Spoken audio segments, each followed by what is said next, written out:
Ibu Nyonya April ya, Nyonya April melahirkan seorang bayi gitu ya dengan kelahiran sesar di RSJ, di RST misalnya, ya, di RST misalnya, di RST.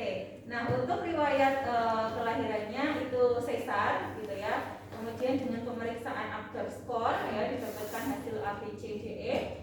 Yang kemudian diagnosa medis dari anaknya yaitu mengalami arthrogryposis multiple congenital. Ya, setelah dilakukan pemeriksaan gitu ya. Kemudian dokter merujuk ke fisioterapi untuk dilakukan penata laksanaan fisioterapi. Nah, dari fisioterapi, oke, kita langsung telepon. Fisioterapi ada yang bisa dibantu. Oke, ini ada pasien dengan kasus arthrogryposis multiple congenital. Ya, fisioterapi dapat memberikan intervensi di bangsal ya dengan kondisi pasien berada di inkubator misalnya, ya di inkubator. Oke, ya dari fisioterapi nanti pukul 10 akan ke bangsal untuk melakukan intervensi gitu ya. Oke, kira-kira yang mau teman-teman lakukan apa? Misalnya teman-teman di bangsal nih, terus sudah ditelepon, kemudian datang ke bangsal, lihat nih pasiennya, ya ini bayi usia 1 minggu, ya 1 minggu katakanlah. Teman-teman mau ngapain? Itu ada keluarganya nggak Bu? Oh, saya ibunya, saya melahirkan. Gimana? Berarti kita perkenalan sama ibunya dulu. Oke, gimana perkenalannya? Baik Bu, selamat siang. Saya Visiorama dari di sini saya sedang bertugas. Sebelumnya saya ingin memeriksa anak ibu, apakah ibu berkenan? Ya, silakan berkenan. Baik Bu. Terus kita lakuin itu tadi apa? Mungkin melihat apa ya? Bertanya-tanya dulu. Bertanya-tanya keadaan anak dari riwayat dari prenatal sampai dengan natalnya. Prenatalnya seperti apa? Jadi yang ditanyakan adalah riwayat ibunya. Nah, dulu waktu kelahirannya di usia keberapa misalnya? Oh, ini lahir di usia ke misalnya 9 bulan ya. 9 bulan. Nah, tetapi dia pecah ketuban misalnya. Pecah ketuban. Terus apakah ibu ada riwayat atau keluhan selama kehamilan? Oh, ada Mbak, saya mengalami diabetes mellitus. Ya, sebelum melahirkan tekanan darah saya tinggi misalnya seperti itu. Ya, terus kemudian saya sudah pecah ketuban. Nah, itu kan merupakan salah satu riwayat dari sang ibunya prenatal. Terus kemudian apakah ibu ada pemeriksaan USG? Nah, hasilnya seperti apa? Nah, untuk USG saya ada. Memang dari dokter mengatakan bahwa dari waktu usia kehamilan memang ada keluhan dari janinnya, ada keterbatasan gerak misalnya. Oh ya, berarti memang sesuai, ini mengarah ke AMC ya, riwayatnya sudah jelas gitu ya dari ibunya, walaupun ibunya itu lahir cukup bulan misalnya seperti itu, tetapi terdapat beberapa riwayat gitu ya dari ibunya selama mengandung misalnya seperti itu. Nah, terus kemudian teman-teman menanyakan, ya ini lahirnya normal atau sesar Bu? Kalau tidak salah sesar ya, saya melihat di kasusnya.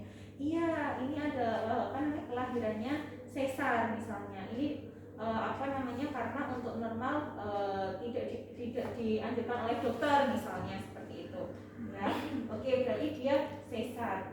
Ya, baik, terima kasih Bu. Mungkin Ibu bisa dilanjutkan istirahat. Saya akan memberikan penata laksanaan atau intervensi untuk putri ibu atau putra ibu misalnya seperti itu. Ya, kemudian sudah kan untuk anamnesisnya. Kemudian teman-teman kita kan heteroanamnesis ya. Nah, terus kemudian teman-teman melakukan pemeriksaan ya, mau meriksa anaknya ibu siapa tadi, April tadi ya. Ya, seperti itu. Nah, apa nih yang mau teman-teman lakukan pertama kali? vital sign-nya. Oke, vital sign-nya kita kalau anak-anak baru lahir biasanya menggunakan apa? Di inkubator. Oke, inkubator kan biasanya sudah ada ya. Oke, dia otomatis digital. Nah selain itu yang ditempel-tempel. Ya ada. Terus selain itu, oke itu mah udah enak ya kita lihat ya. Oke. Selain itu maksudnya pemeriksaan apa? Kita objektif. Terus kita lanjut ke inspeksi. Inspeksi itu ada berapa? Oke, statis kita dapatkan apa?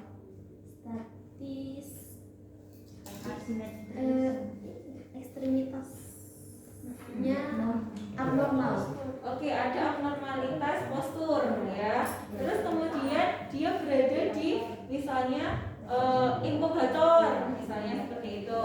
Oke, terus nah ketika ada inspeksi statis, ada abnormalitas gitu ya, teman-teman tulis ya abnormalitasnya dia seperti apa gitu ya, dia apakah skoliosis, apakah dia spine-nya lurus atau tidak, terus kemudian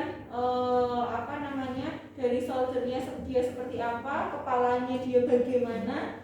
Nah itu ditulis ya, dispesifikasikan hip-nya bagaimana gitu ya, kemudian knee-nya, kemudian ankle-nya dia seperti apa, itu harus teman-teman tulis gitu ya.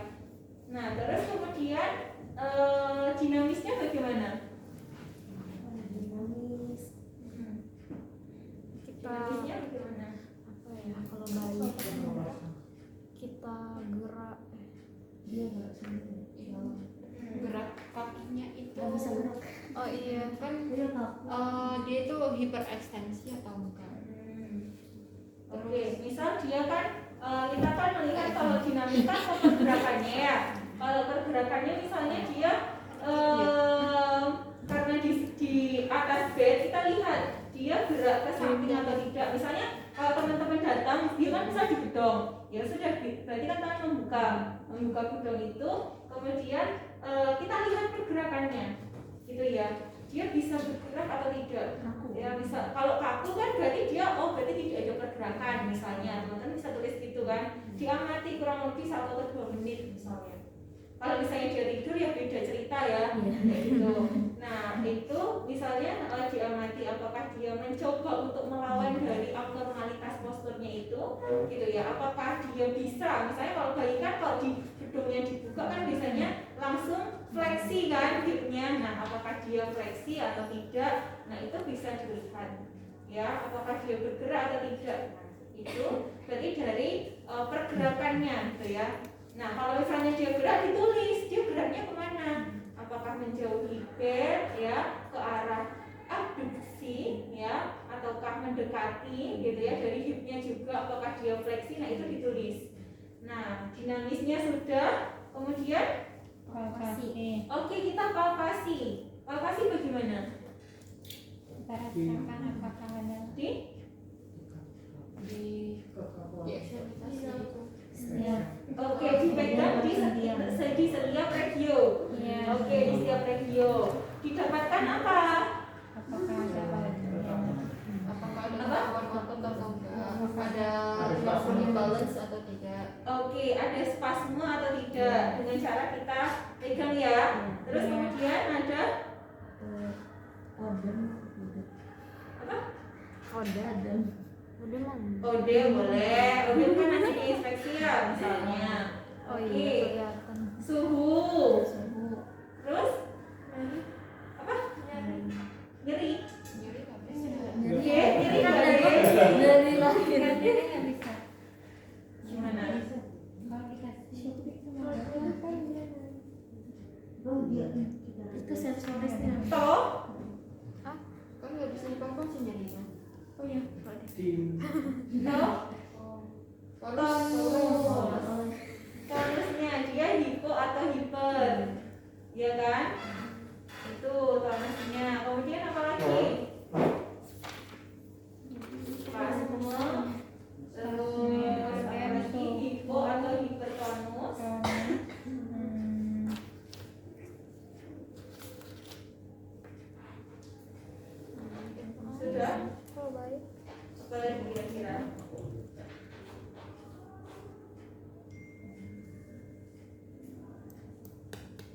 Oke, mungkin itu ya.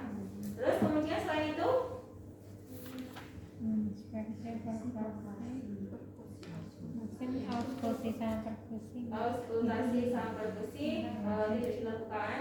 Ya. Kemudian lanjut ke pemeriksaan RTM, pemeriksaan fungsi gerak dasar. Berarti kan kita harus pasif, ya.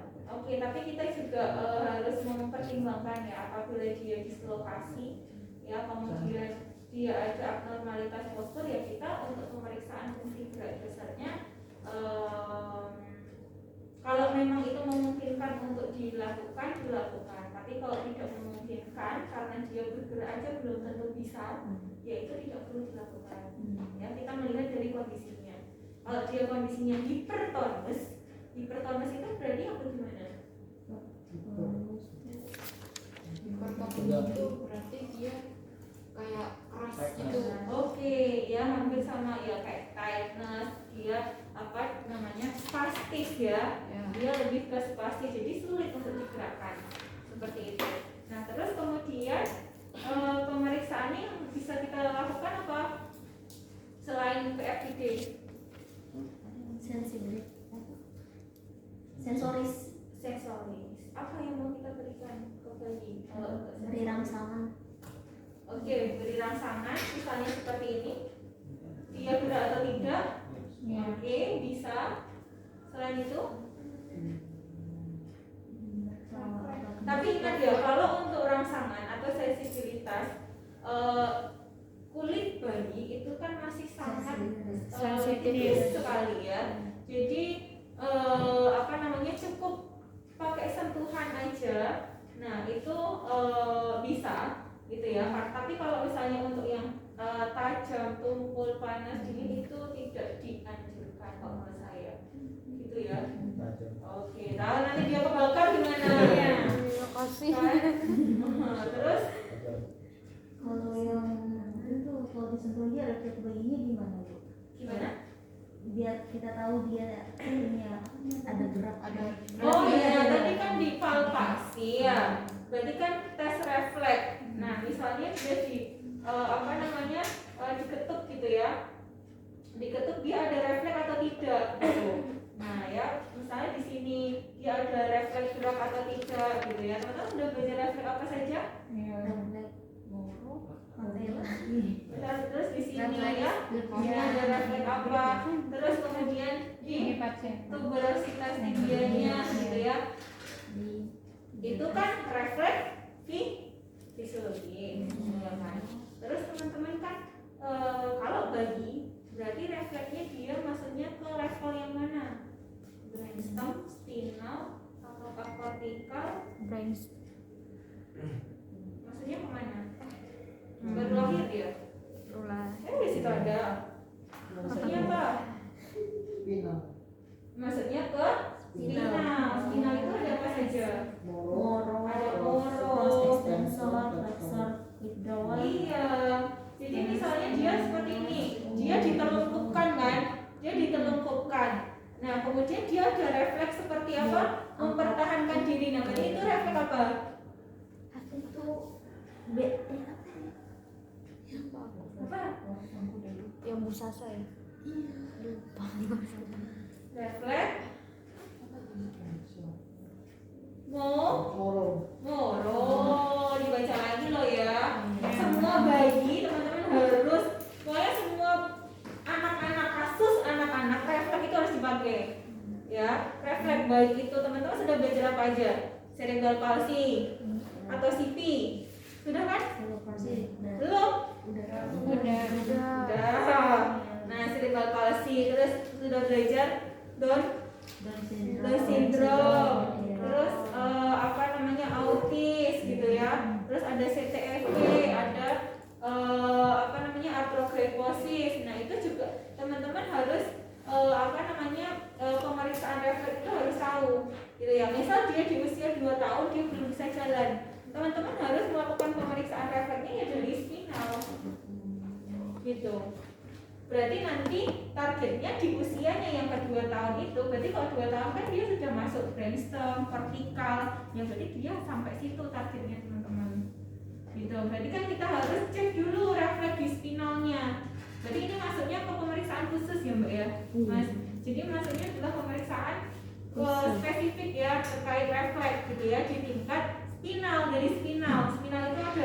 apa saja gitu ya. Dan untuk bayi, untuk yang AMC ini dia untuk refleks apa namanya, menggenggam refleks apa?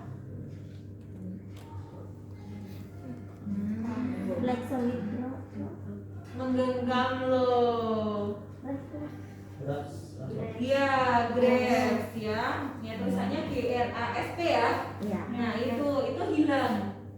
Nah dia hilang refleks itu gitu ya.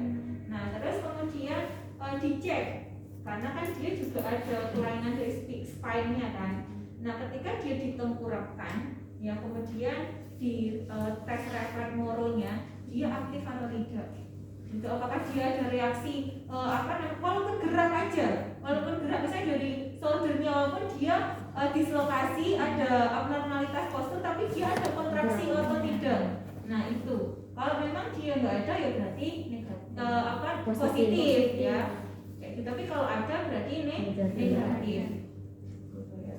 Kayak teman-teman sekarang misalnya teman-teman di lantai 6 didorong sama temannya ya main-main gitu ya, tapi kan pasti teman-teman responnya gimana gitu ya, atau diem aja Terjatuh gitu kan, itu kan mungkin ya. Ada duri di depan teman-teman atau paku atau jarum, teman-teman kena injek, apakah diem aja atau sakit kayak gitu kan. Nah pasti kan ada respon kayak gitu. Udah kuat.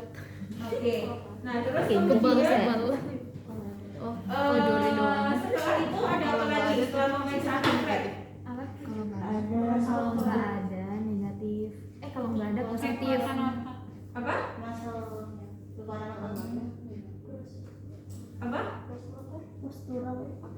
Kalau gross motor sama fine motor dia belum masuk Mbak, karena kan Oke, gross motor sama fine motor itu dia masuknya apabila dia sudah memasuki ke usia misalnya 6 tahun, 1 tahun, 2 tahun. Nah itu terkait fine motor sama gross motor ya, itu harus diperiksa terkait motorik kasar halusnya gitu ya, dia bisa atau tidak. Tapi kalau bayi itu belum bisa gitu ya. Kalau untuk fine motor, gross motor, jadi kita sesuaikan dengan usianya ya. Kalau untuk terkait fine motor sama gross motor, karena itu terkait dengan penggunaan otot-ototnya, otot besar sama kecil. Ya kalau besar berarti dia terkait motorik kasar, kalau otot kecil berarti motorik halusnya ya. Berapa smoothnya dia pegang gelas, kemudian minum ya, nah itu adalah motorik halus. Tapi kalau sudah teman-teman pegang tas terus capek pulang kan langsung bruk, nah itu kan motorik kasarnya ya, kayak gitu. Ngambil misalnya langsung cek. Tapi kalau misalnya nih motorik halus tuh kayak teman-teman ini jarum, terus ini ada benang, nah itu dimasukkan, nah itu motorik halus. Karena kan butuh koordinasi ya, gerakannya harus terkontrol, nah itu motorik halus. Tapi kalau teman-teman motorik kasar ya udah kayak pegang sesuatu langsung itu pakai motorik kasar atau pakai otot besar gitu. Itu ya, fine motor sama gross motor juga disesuaikan dengan usianya. Kalau bayi dia belum bisa kan, kalau bayi dia bisanya cuma apa? Tidur, nangis, Gerak-gerak. Iya, gerakannya belum terkontrol gitu. Sama angkat kepala. Ya, kalau bayi itu angkat kepala. Kalau dia angkat kepalanya bagus, berarti nanti untuk yang selanjutnya dia akan bagus. Tapi kalau angkat kepalanya dia belum bisa, berarti itu PR teman-teman bagaimana cara menstimulasi supaya kepalanya itu bisa fleksi, bisa terangkat. Gitu. Ya, itu. Terus kemudian pemeriksaannya apa lagi? Masih banyak ini. Oke, pendengaran. Terus visual. Selain itu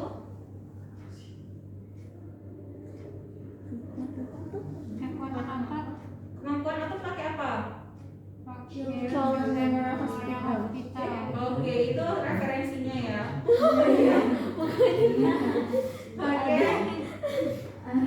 Pakai underscore apa ya?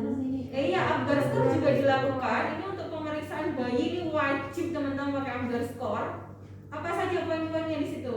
Objek, pernafasan, kualitas dalam sama intensitas pada para sekian. Oke, jadi ini berkesinambungan hubungan sama teman-teman yang tadi. Oh di awal apa? Vital sign, mau nafas, mau denyut jantung, mau nadi. Nah itu bisa pakai agar score.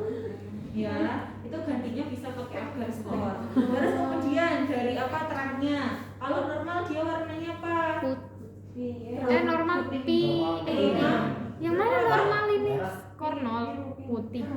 Hah? Warna terang putih. Putih. Kalau biru? Biru dia Per satu. Kalau biru itu dia tanda apa? Kenapa terangnya dia biru? Memar apa?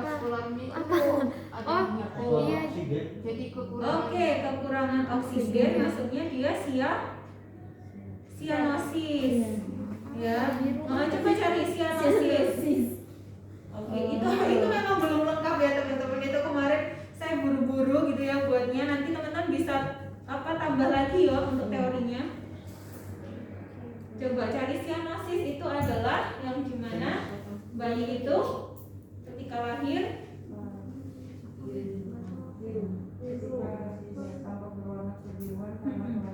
karena kurangnya oksigen gitu. Tapi kalau dia warnanya pink, dia mengalami oke cari. Jadi sianosis adalah kekurangan oksigen dan ketika warna pink dia mengalami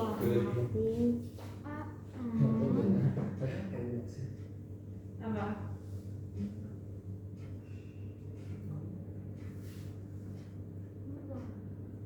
Ya selain dari saya teman-teman juga bisa kita latihan brainstorming ya. Jadi diskusi. Saya lebih suka kalau kita ketemu misal seperti ini ya kita diskusi gitu. Jadi sebelum kita ketemu teman-teman sudah kayak membaca dulu. Apa kalau pink? Apa? Namanya apa? Nah istilah mediknya. Coba terang bayi warna pink. Apa? Coba. Apa yang jadi pasien nih? Apa namanya?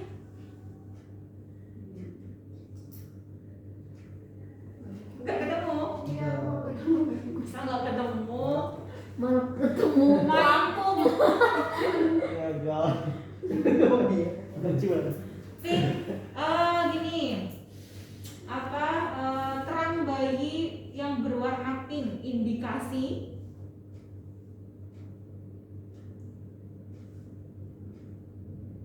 indikasinya apa?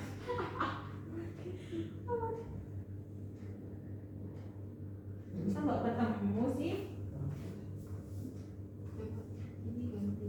Keywordnya Ya kok aku keluarnya urin. Iya.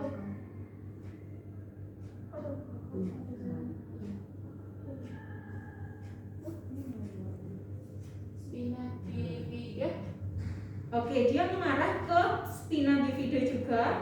Jadi spina bifida itu adalah diagnosa medis. Apa kalau warna pink?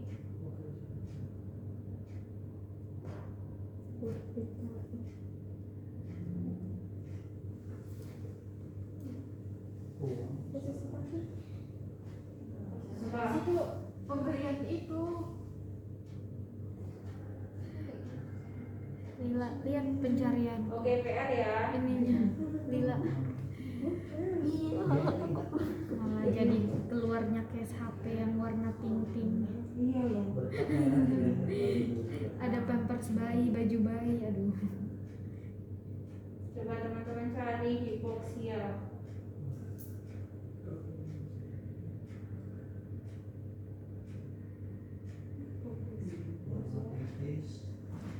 Oke, nanti agar skor itu kan agar skor udah teman-teman ini kan pelajari tau.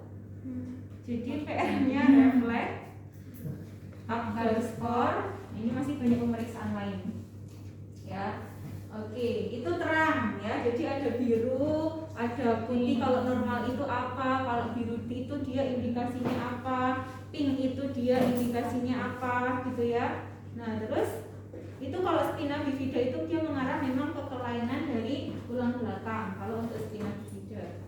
Terus kemudian apa lagi yang di situ, poin-poinnya di situ apa? Yang password. Pemeriksaan Password. Ashworth itu ada berapa? Ada 4, 4, 5, 0, 1 plus 1, 2, 6. 0 itu yang seperti apa? Kita cara ngeceknya gimana? Teman sudah belajar belum Ashworth? Pasti. Sebelumnya sudah pernah kan?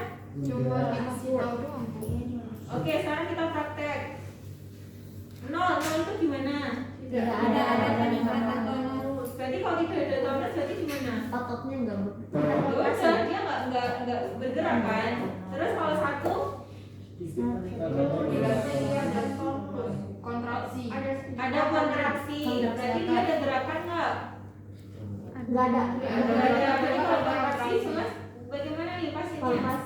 Pasien Oke, tonus itu jadi seperti ketika teman-teman memberikan latihan isometrik. Nah, itu adalah apa namanya, ada tonus tapi tidak ada gerakan, gitu ya. Gitu.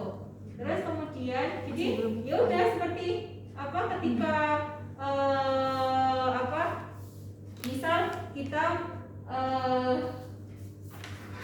pegang seperti ini ya.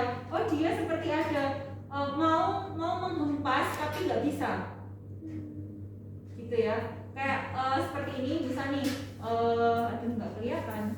Misalnya bagaimana untuk yang laki-laki? Jadi dia udah apa namanya, nggak ada gerakan tapi ada kontraksi dari ototnya, kayak gitu. Jadi seperti isometrik, ya seperti isometrik.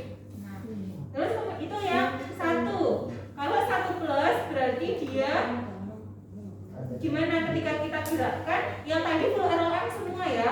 Iya. Ya ini juga full ROM. Misalnya ini adalah full ROM.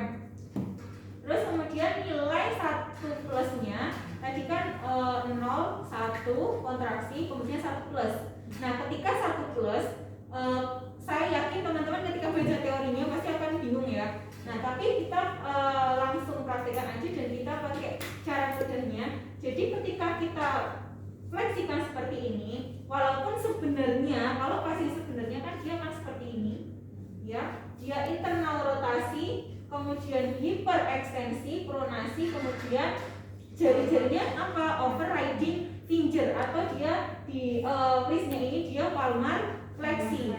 Nah, ketika kita mau gerakkan, kita bongkar polanya atau bongkar posturnya dari bagian shoulder atau bagian proksimalnya kan, kita buka dulu ya kita buka dulu ya, supinasikan, kemudian jari-jarinya kita buka.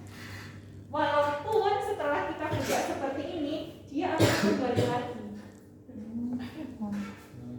dia akan kembali lagi, dan kembalinya juga tidak semudah ini dia mengembalikan seperti ini.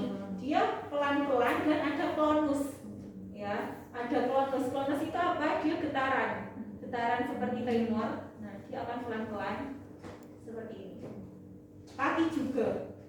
Jadi tidak hanya di shoulder, gitu ya. Nah, kembali lagi ke Ashworth. Jadi kalau untuk nilai 0, 1, kemudian 1 plus, ya, ketika saya gerakkan seperti ini, ada tahanan di akhir gerakan.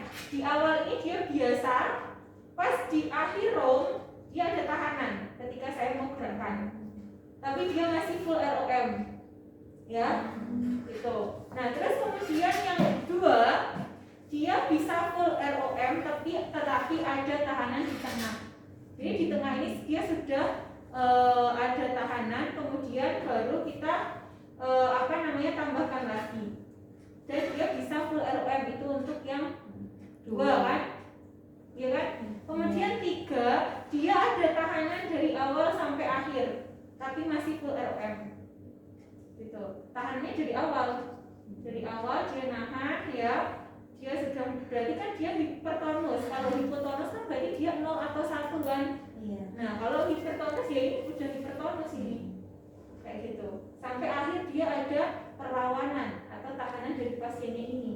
Dan biasanya dia kalau dia yang hipertonus, biasanya dia dari awal itu udah kayak getar. Oh iya, ada bayi gitu.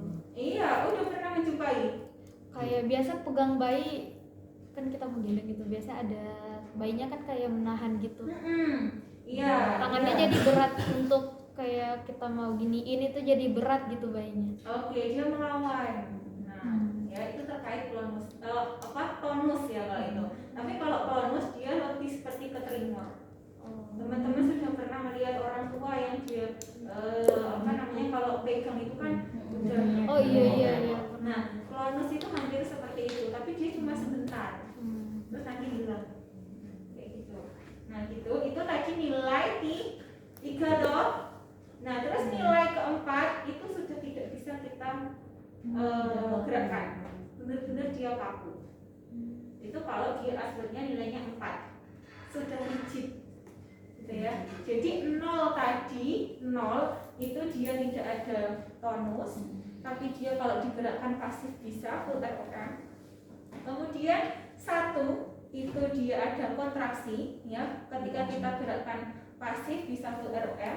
Kemudian 1 plus dia full ROM, ada tahanan di akhir pergerakan ROM ya. Terus kemudian 2 dia di tengah ya, full ROM, dia ada tahanan di tengah sampai di akhir. Terus kemudian 3 itu dari awal sampai akhir tapi masih full ROM ya. 4 ya, itu dia sudah ya rigid, udah kaku nggak bisa. Jadi kalau yang 4 itu kayak gimana Bu? Ya sudah nggak bisa. Berarti benar-benar nggak bisa. Iya, nggak bisa. Kalau teman-teman paksa, nanti komplikasinya terjadi ruptur atau sobek pada jaringan ikatnya. Gitu, ya. Untuk matanya itu biasanya kan kalau bayi itu kan kalau digerakin dengan posisi kayak gitu pasti sakit ya Bu? Iya. Berarti dia nangis kan? Iya, pasti nangis. Oh, terus biasanya kalau nangis itu fisioterapinya itu tetap lanjutin Tetap. kan? Dan itu tetap dilakuin sendiri oleh fisioterapi sendiri atau nanti ada fisioterapi lain yang bantu?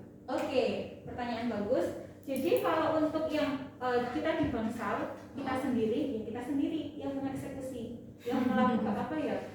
Yang memberikan intervensi penata laksanaan itu kita sendiri. Tetapi ya teman-teman bisa ketika praktek menjumpai beberapa lahan yang memang ada khusus yayasan atau khusus klinik yang dia memang untuk penyandang disabilitas atau cacat seperti itu. Nah, ketika itu kita bisa meminta bantuan satu terapis lain. Apalagi kalau dia usianya misalnya sudah 2 tahun, 3 tahun gitu kan. Misal dia nangis, kan kondisi anak itu kan kita nggak tahu ya, kayak gitu kan. Nah, itu bisa kita eksekusi dari atas ya. Ini fisioterapi 1 kita eksekusi yang ekstremitas atas. Nah, fisioterapis yang satunya lagi di bawah. Karena pasti nanti dia akan tantrum. Ya, yang satunya sini nggak mau dipegang, yang sini bejol-bejol gitu kan, kakinya wis nggak mau, pokoknya nggak mau kayak gitu. Nah, itu yang satu nge-blocking namanya. Jadi nge-blocking yang sini. Tapi kalau keterbatasan terapis, ya udah mau nggak mau kita misalnya pasiennya seperti ini, kita pegang shouldernya seperti ini, kaki kita lindikin ini kan. Gitu. Jadi kakinya lindikin yang satunya sini. Gitu. Jadi supaya dia terkontrol gitu. Ada juga yang langsung di blocking teman-teman. Jadi setelah sudah pernah belajar neurosenso. Jadi neurosenso itu apa ya? Untuk menenangkan pasien gitu ya. Untuk menenangkan ya. Jadi itu neurosenso itu memang diberikan pada anak-anak yang berkebutuhan khusus dari atas. Jadi ini apa? Ini kepala, ini telinga, ini mata gitu ya, ini hidung sampai bawah gitu.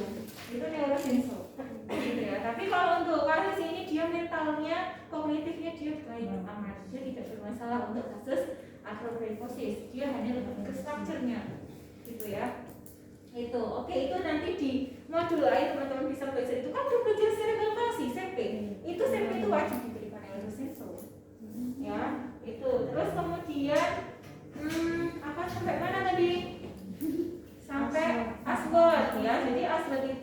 teman-teman harus dari situ teman-teman nanti bisa tahu gitu ya. Tadi kan di inspeksi, dipalpasi dia ada hipotonus kok. Nah, untuk memastikan berarti kan teman-teman melakukan pemeriksaan menggunakan Ashworth. Oh, ternyata benar dia tidak ada kontraksi, nilainya misalnya 0 atau 1. Oh, ini hipertonus, nggak bisa digerakkan. Setelah teman-teman periksa menggunakan Ashworth, ini nilainya 4 misalnya.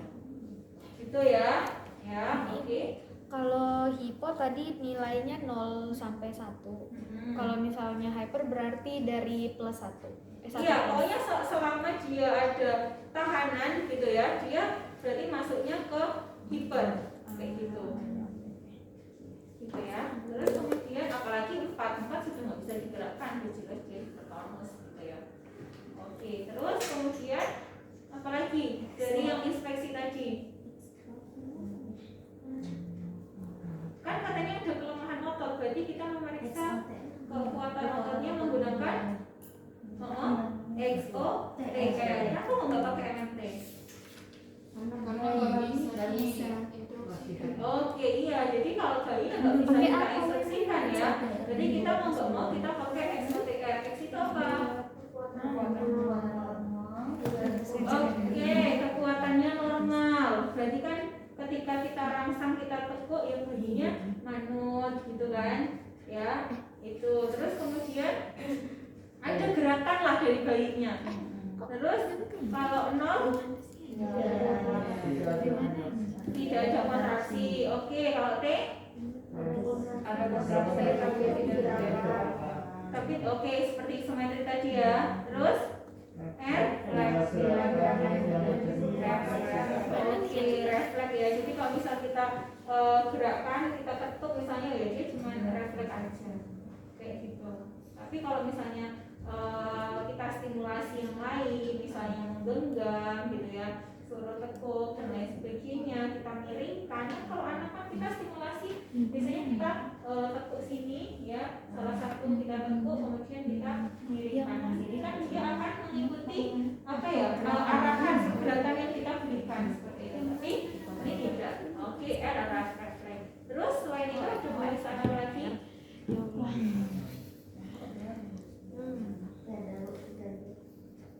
Antropometri. Oh iya, pemeriksaan Antropometri itu menggunakan midline. Oke. Untuk mengukur apa? Kenapa kok kita ukur pakai antropometri?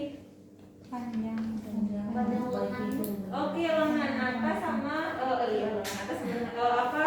panjang lengan kanan. Oke, kanan dan kiri kita bandingkan ya. Kita ukur dari mana shouldernya ya, dari sini ke ujung jari ini namanya oh, apa? lengan pergelangan Konilus.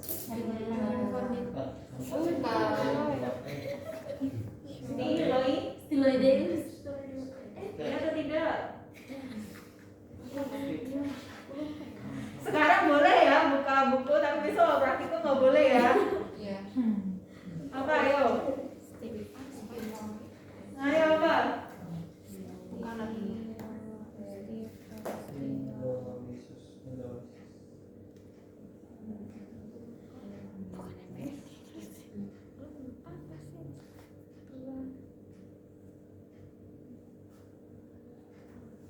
Apa? Namanya?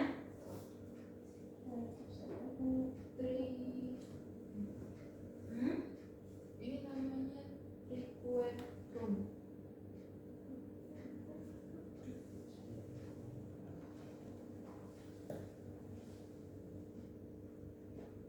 Apa namanya?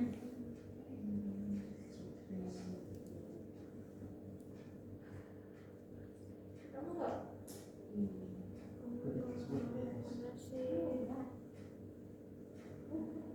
Kamu nggak?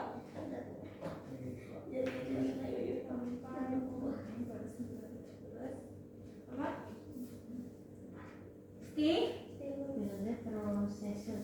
Prosesus oculum. Iya, stiloideus. Biasanya sih bacanya gitu, tapi biasanya kan tergantung referensi yang berbeda-beda kayak gitu. Ya. Oke, nanti buka lagi gitu ya. Nah, terus kemudian ini kan untuk mengetahui panjang kanan dan kirinya lengan kan.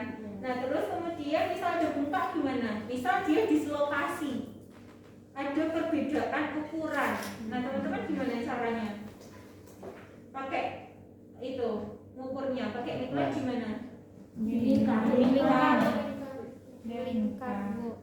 Dilingkar terus. Pertama itu tentukan titik untuk sejauh 10 cm atau 5 cm untuk mengukur titik tengahnya dari bengkaknya itu. Bisa dihit dari mana? Oh dihit. Kalau dihit itu Titiknya dari mana? apa ini yang menonjol ini? Apa? Sias. Iya, sias. Oke, boleh dari sias, boleh dari trochanter Mayor. mayor. Oke, sip. Terus nanti bisa teman-teman mau ngambil tergantung lokasi dari bengkaknya. Jadi misal dia di sini ada dislokasi, ya, entah itu dislokasi ini atau dislokasi hip gitu ya. Nah kita ambil titik dari trochanter mayor misalnya 5 atau 10 cm, tergantung luas tidaknya buka itu. Misal kita ambil 5 cm dari trochanter ke arah distal berarti 5 cm, kanan dan kiri juga 5 cm, kemudian dilingkar. Kalau teman-teman bingung pakai spidol dicoret, ya. Tapi bayi itu kan berapa sih? Apa namanya? Bayi kan nggak terlalu dia nggak panjang seperti kita kan. Nah itu bisa dilingkarin, ini juga dilingkarin. Dari ini berarti dari titiknya tuberositas tibia, oke 5 cm lingkar, kemudian lingkar lagi. Kalau untuk ankle kita bisa pakai figure of 8 namanya, ya, oke ankle. Oke, terus kemudian antropometri sudah. Postur. Oke, koreksi postur ya, koreksi postur. Berarti teman-teman harus tahu nanti di sini arah gerakannya seperti apa. Oh dia di sini internal rotasi, abduksi, pronasi, palmar fleksi, overriding finger. Di sini eksternal rotasi, kemudian ekstensi, kemudian di sini clubfoot ankle-nya. Ya, ankle-nya dia clubfoot, dia melengkung gitu ya. Yang dimana tapi clubfoot ini berbeda dengan flat foot ya. Kalau flat foot itu kan dimana dia tidak memiliki arkus ya, dia tidak memiliki arkus. Tapi kalau clubfoot dia ada kelengkungan ya, abnormalitas mengarah ke abnormalitas. Coba seperti ini 5 menit ya. Ini belum sesuai dengan contoh. Ya belum sesuai dengan contoh karena kita akan kesulitan sekali ya. Karena ketika dia clubfoot di sini berarti yang mengalami pemendekan otot apa? Gas, otot gastro. Yang memanjang di sini yang hiper berarti otot tibialis ya, baik anterior gitu ya, posterior. Kemudian yang di sini ada otot apa saja? Ada deltoid, ada bicep, kemudian di sini ada oke, otot flexor apa saja? Ada Oke.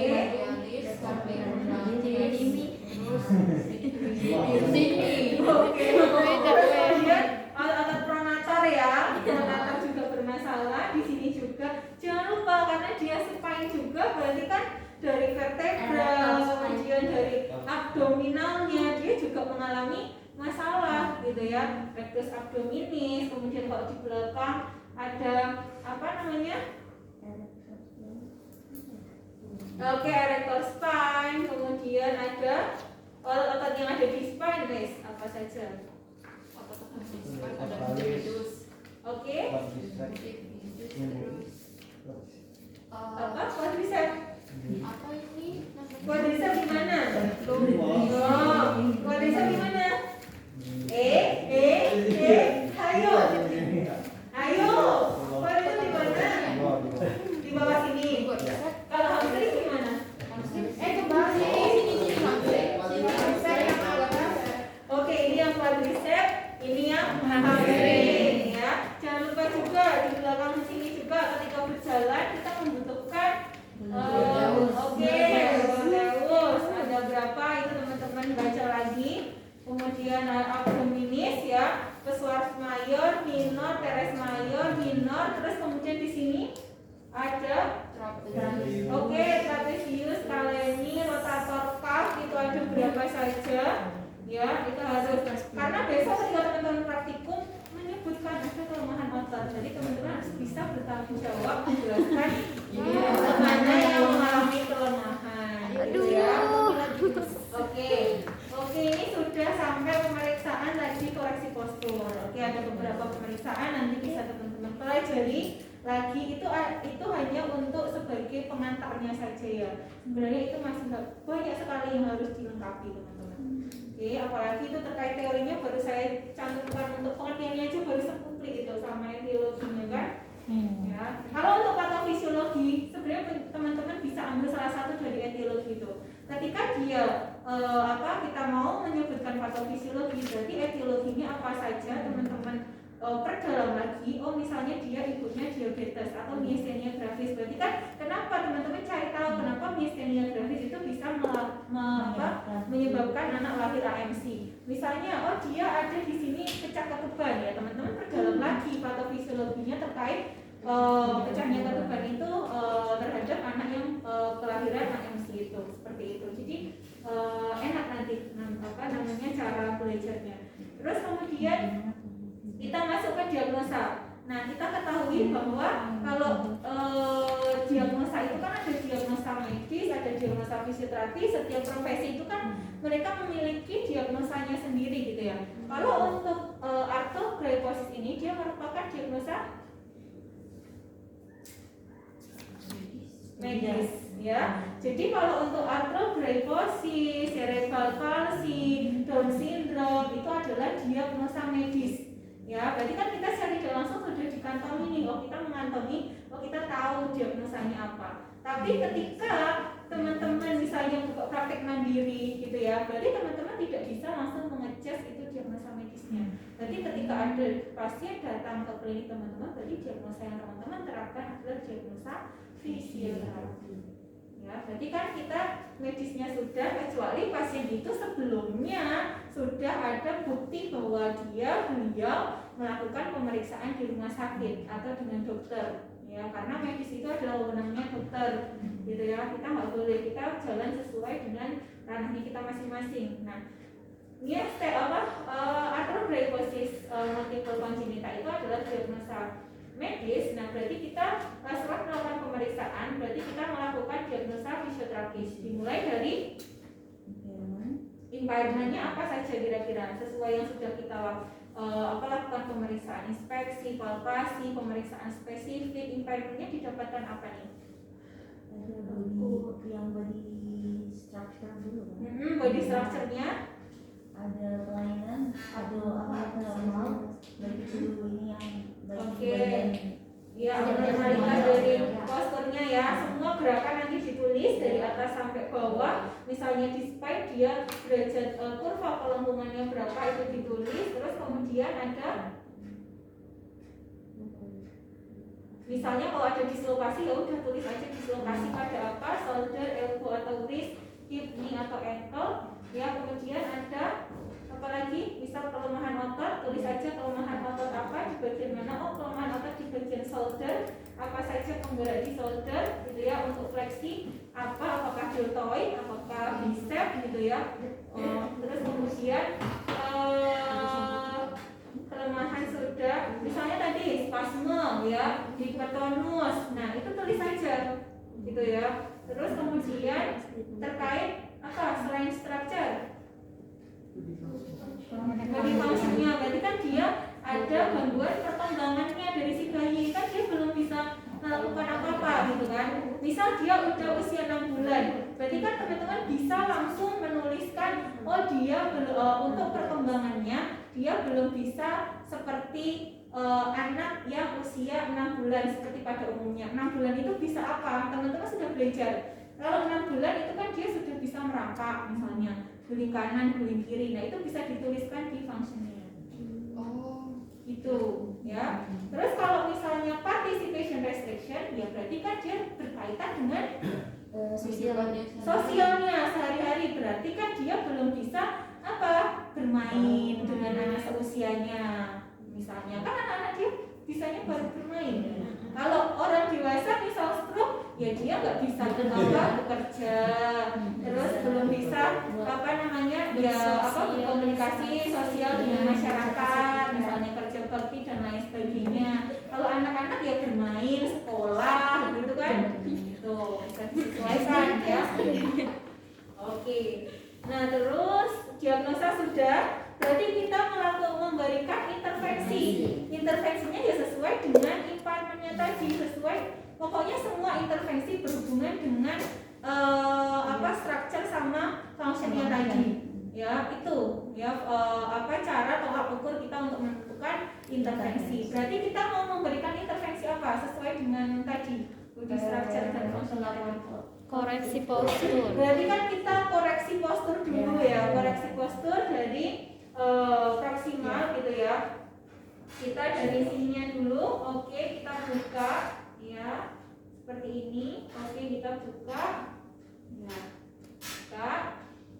Bisa kita berikan rilis ya, massage. Bisa kita sudah buka semua ya, sudah dibuka ya. Kita posturnya, koreksi postur ya, kita koreksi postur disesuaikan dengan anatomis ya. Anatomisnya berarti kan seperti ini, supinasi. Yang tadinya diapronasi berarti harus supinasi. Oke, kalau koreksi postur sudah, tadi ada spasme, ada hipertonus, berarti kan kita harus berikan Massage. Oke, massage dulu. Kita massage dulu ya sebelum kita berikan stretching. Nah, massage itu tekniknya ada berapa? 4 apa saja?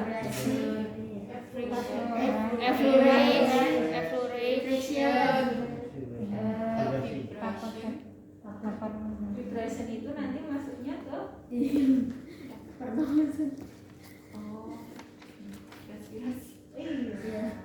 Masuknya nanti seperti apa? Postural drainase ya. Setelah postural drainase kan baru kita melakukan regresi ya, taputemen, clapping dan lain sebagainya.